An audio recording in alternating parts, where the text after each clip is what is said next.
So if you've clicked on this video, you're wanting to answer the question that I posed: what is the definition of true love?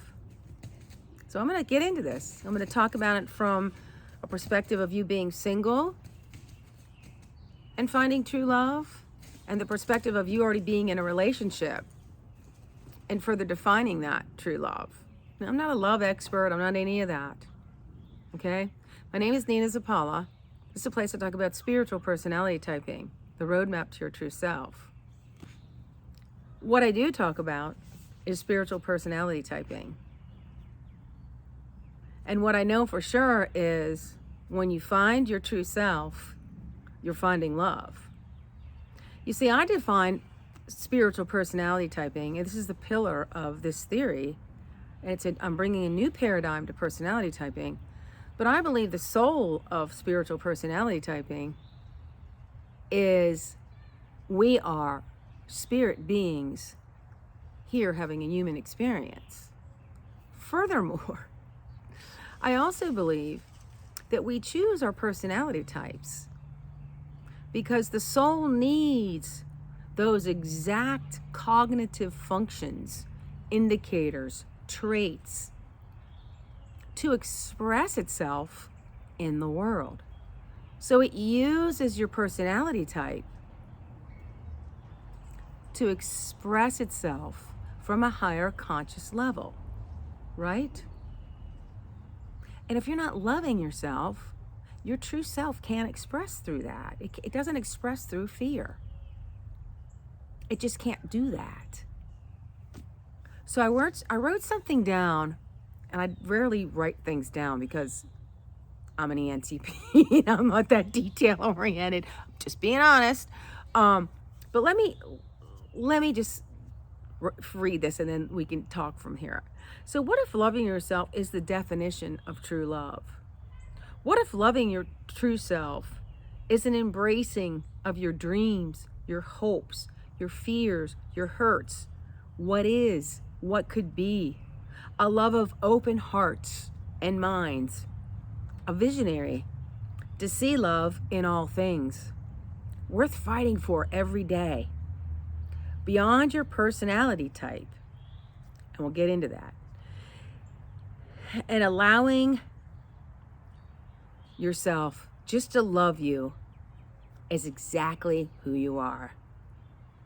And you see this love as a primary relationship to yourself. This is what's so cool, because you have a primary relationship of love that comes from that non-physical, right? The non-physical your being that is pure love. It's of a higher consciousness. It accepts messaging, allows messaging from divine consciousness, which is all love, right? So it gets all these beautiful, loving, caring messages into the divine mind, which then allows the divine mind to express itself through your personality type. A divine mind can't express fear. It just doesn't work like that. Your logical mind can. But what I think is so interesting, and this is why I love personality typing, and if you read in my new book, Unpack Your Personality, Let Your Inner Guide Be Your Travel Guide, yes, it's about travel, but it is about knowing yourself and using travel as a classroom to do this, right? But in there, I go into the idea and the concept of the foundation of Myers-Briggs personality type. They talk about your functional stack, and all that means is the order in which you use your thinking, your cognitive traits, your thinking abilities, your feeling abilities. I'm just going to make this, simplify this just for time's sake. But you have what is known as a dominant function, which I don't like that word. I believe it to be negative. So in writing this and in doing this and creating this new personality paradigm, I'm kind of looking at everything from a more spiritual term. So I like to think of it as your primary trait, just from a logical standpoint. So you realize this is your primary trait. This is the trait that guides everything you do, and it influences all of your other traits. But from a spiritual standpoint, it's your North Star, right? So if you think how cool this comes now, when you start looking at this, you go, ooh, this is my primary trait. It's my North Star. And if you get into that primary relationship of love, this is where it gets interesting.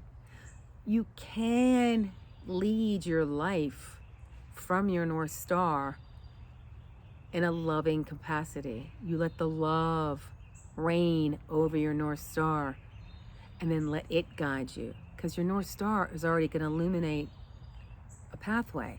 You're just waiting for the guidance of your spirit mind to lead that loving light.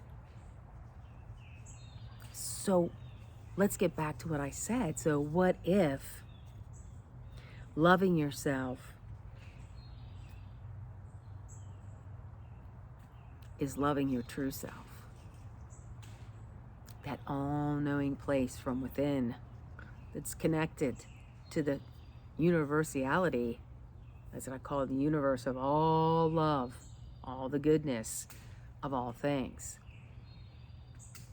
I know, it's a lot to take in, but that's just how I roll. So I don't talk about, best places to shop for candy on Valentine's Day. I'm not going to go there. But there's plenty of other people that do it with such beautiful writing, and they do it well. So there's opportunities for other discussions on that too. So, but let's get into talking about that. Now that I had that baseline discussion, I want to get into talking about what the collective energy does if you're single, and what the collective energy does if you're in a coupled relationship. So I'm single, by choice. And sometimes on Valentine's Day, I used to feel this way. I'm not perfect. I'm still learning all this stuff, guys. So I'm just sharing what I know, right? But I am far from perfect. In fact, I want you to take what you love about this video and leave the rest. If it doesn't resonate, it doesn't resonate. Either you're not ready, or we're not on the same mindset, and that's fine. But I'm not talking to you from this relationship guru, because that's not who I am. And I just want to make that really clear. But I think from a singles perspective, this time of year we get so bombarded. Like, there's advertising, get engaged, all the jewelers come out and blah blah blah, buy this, buy that. Consumerism, right? Distraction, get the candy, get the champagne, book the reservation for dinner, whatever it is, and women are out styling themselves and all that stuff. None of that is bad, but I'm saying, are you taking all that time, are you distracting yourself from getting quiet with yourself and asking yourself, what does love mean to me? Where can I find love in the everyday? It's all around you. Look, I'm sitting in nature. What a gift from God, or the divine intelligence, Allah, whatever you want to call it, the great I am, the one principle of love, right? I'm surrounded in this lovely, beautiful setting. To me, that's love. It's nurturing. So how can you find that? And so maybe this month, instead of getting swept up in all this external ideology of what love is, you bring yourself back to you and really find what makes you happy. What makes you, where can you find love? Where can you find that joy? Because love is all those things. Love is joy. Love is peace. Love is goodness. It's all those things. Where can you find that? And cultivate these loving habits for the whole entire year, right? And another thing I think, the word single means, which is another role that, anyway, I don't want to go there because I'll start ranting. But the idea of single, and even I know it's done in a good way. I know it's done for positive. They're like, there's Valentine's Day for single women, and I don't know, there's names for all this stuff, but it's still classifying you as you're missing something, right? Oh, you don't have a man, so join this group, or let's call ourselves this, and we're powerful. We don't need men. And that's fine. But everybody needs love. Everybody. everybody. So I don't like that idea either. I don't like the idea of somebody rolling you into this idea that you can't fit into this group, so you fit into this group. You're a beautiful soul, right? And you're going to fit with the like-minded people that are you. And maybe it is that group, or maybe it is this group. But I don't want you to define a role, because once you define a role and identify it really deeply, you start separating from that true self, that divine spark that's within you. Because I'm going to tell you right now, that divine spark, it has no limitations. It has no expectations. It can't be defined. So why would you want to define yourself? You don't. You don't want to do that. So I think from that aspect, if you can release some of that, the word single, just release it. Just release it. Let it go. Just let it be. It doesn't define you, you know? And just because you're single doesn't mean you don't have love in your life. I have the most loving, dynamic friends in my life. And they are there through thick and thin. My family is extremely loving. I'm blessed for that. I know that. But I've cultivated that too. I work at it. With my friends, I work at it. I appreciate them. I show them love back. I give. When you give, you receive. It's just a fact. So just because you're single doesn't mean you don't have love in your life.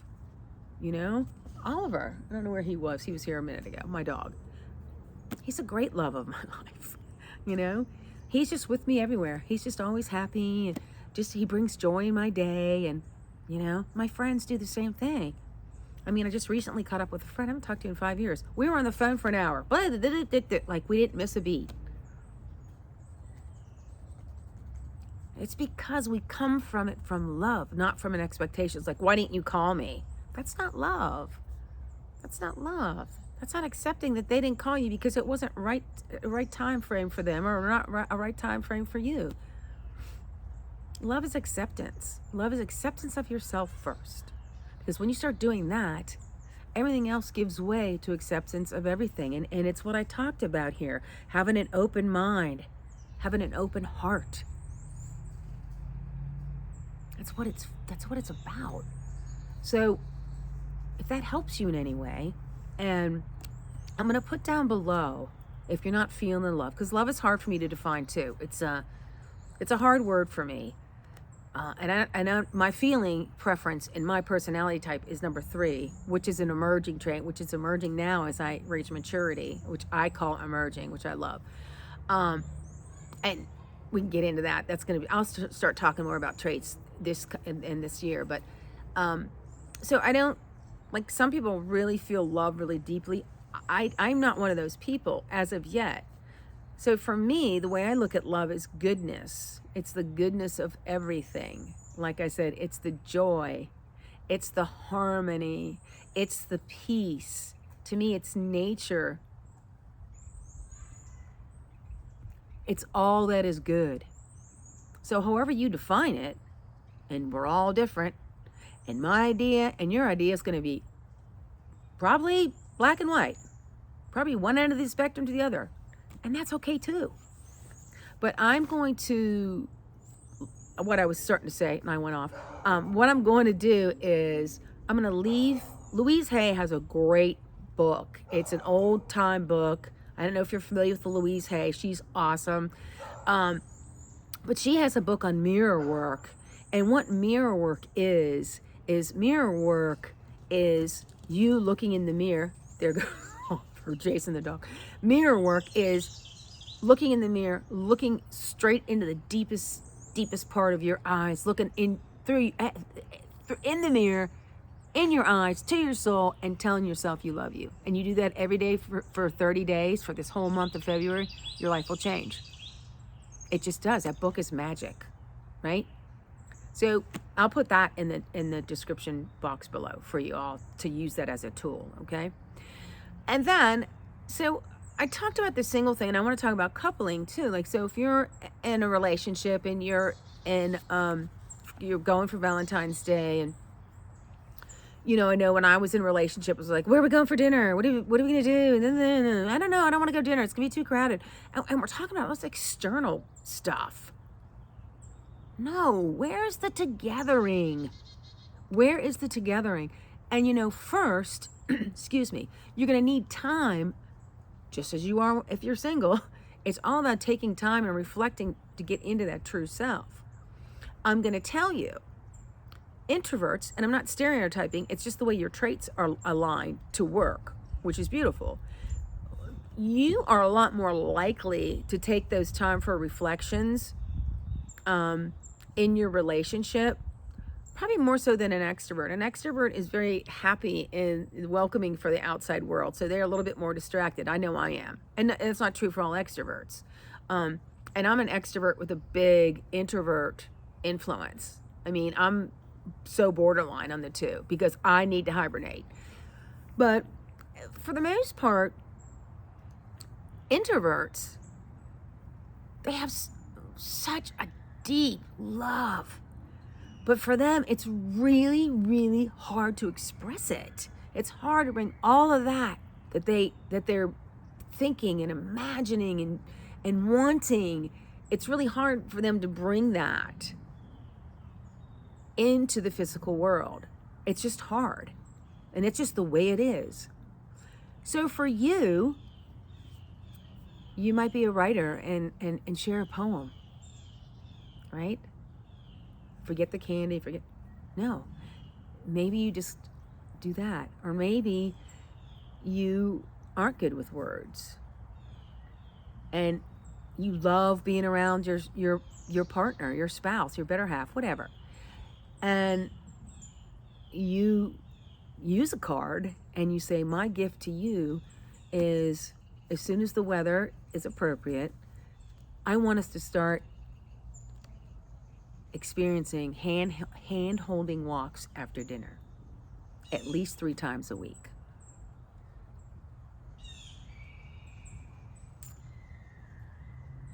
Right? Or maybe, let's see, I'm trying not to be stereotypical here too, so because I hate doing that. Did you know that? But what I'm trying to share with you here is, are you taking time to listen to your partner and express what's inside of you so they can understand you better and you can understand them better? But you can't do that unless you take time for yourself.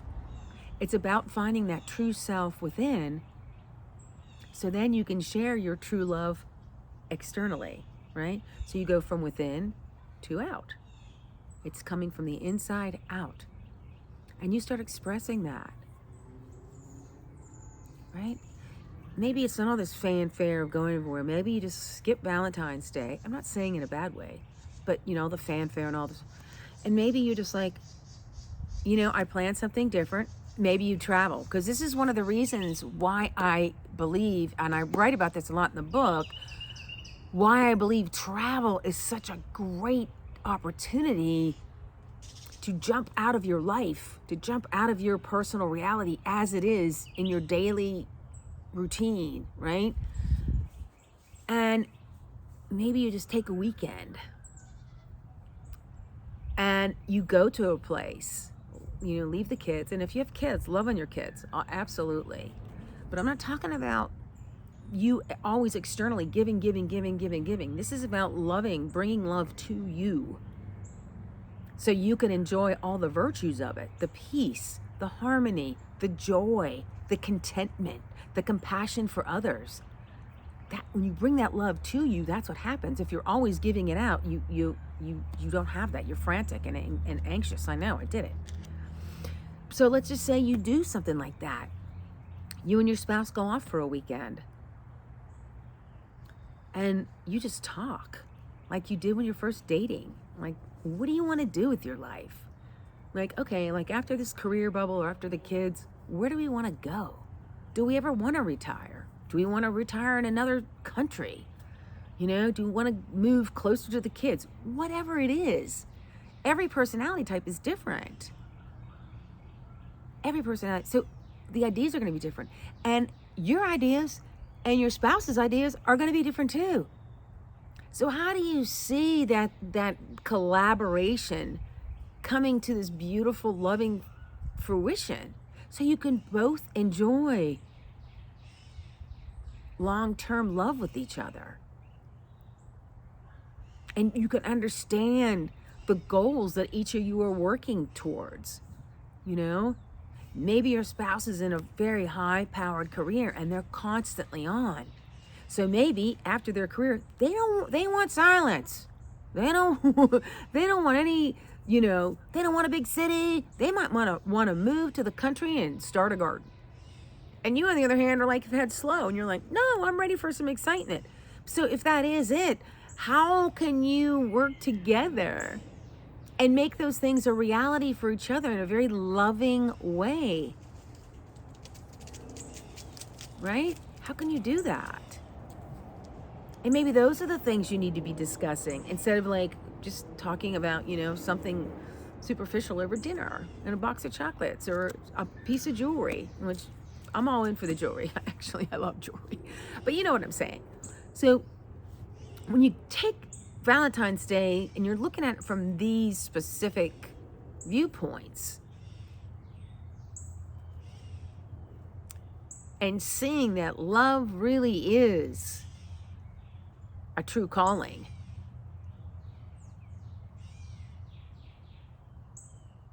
and that you can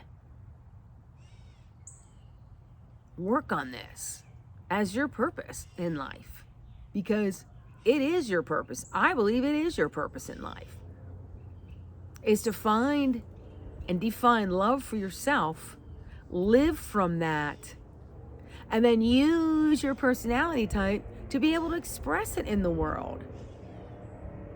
There is no other person like you. Your soul is a blueprint that no one else shares. No one on the planet, no one on the cosmos, no one anywhere. You have a fractal of divine intelligence within you. It's your chi, it's your prana, it's your life force, whatever you want to call it. I call it a divine spark within.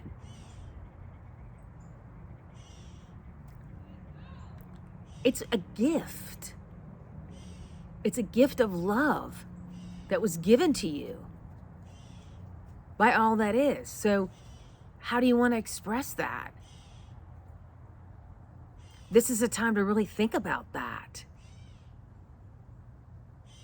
and express it through your sacred personality. And you just can't look at your personality like, oh yeah, I'm an extrovert. No. That's old stinking thinking. That's old paradigms. Those are old paradigms. Again, if you get into the book, and I know I keep on sharing the book, but if you get into the book, it starts showing you your spiritual blueprint too, like what you're capable of from a spiritually nuanced personality type instead of just this logical external view. And how's that working for everybody? I mean, look at the world. How's it working? It's not. And we're entering into times of transition. Great transition. And I'm being told, and I'm hearing this from a lot of different people. And I forget his name, something Harris. He's talking about it. I mean, there's so many people that are, Abraham Hicks talks about it. I mean, there's so many people that talk about this higher self that's within you, and that's what you're supposed to rely on.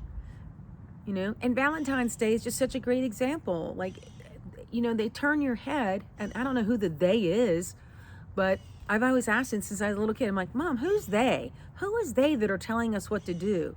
Like, how to show up. Like, I have to wear this to be this, or I have to do this to get into school, I have to do this to have a career. Who is they? We need to take it back and bring it back to ourselves, because we were given a divine purpose. And our personality type is a supportive tool to allow that spirit mind to express itself in your reality. So I like to think of that spirit mind as the bridge, right? It's the bridge between the divine mind and the logical mind. Because it's very hard for the logical mind to make that jump to the divine mind. It's just hard because your logical mind's like, oh, that can't be done. But your spirit mind knows it's supernatural, because the spirit mind understands that creativity and, oh, it's getting windy. Sorry, we're getting a storm. Apologize for the shaking. But it understands that there's this higher consciousness is supernatural, and the logical mind's like, that can't happen. I don't know how many times my spirit mind said, do this. I'm like, that's not even logical. I'm like, okay. But I've learned just to say, okay, and just go with it.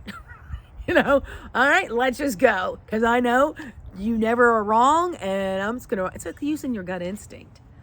And please, just because you don't have a dominant intuitive trait, we all have this within us. So that's not, I don't want to hear that as an excuse, because that's not an excuse. Because we can all develop that, because we all have that divine spark within us that's always talking to us if we listen. If we really understand our personality type, how we make decisions, how we gather information, how we show up in the world, what's our attitudes, what are our values, what are our beliefs. And I'm not saying those are from inherited beliefs, because a lot of what we think about ourselves is a false belief. So when you start getting into this space of the inner spark, what I call the divine mind, you'll understand that. You're like, oh, that's what I thought. That's what happened to me. So I talk about my life tsunami all the time. It was a shift in my consciousness that brought me to a new state of consciousness. I will shift again and again. And I say this in my book. Some people walk with you, some people walk ahead of you, and some people walk behind you. It doesn't matter. We're all walking towards something, okay?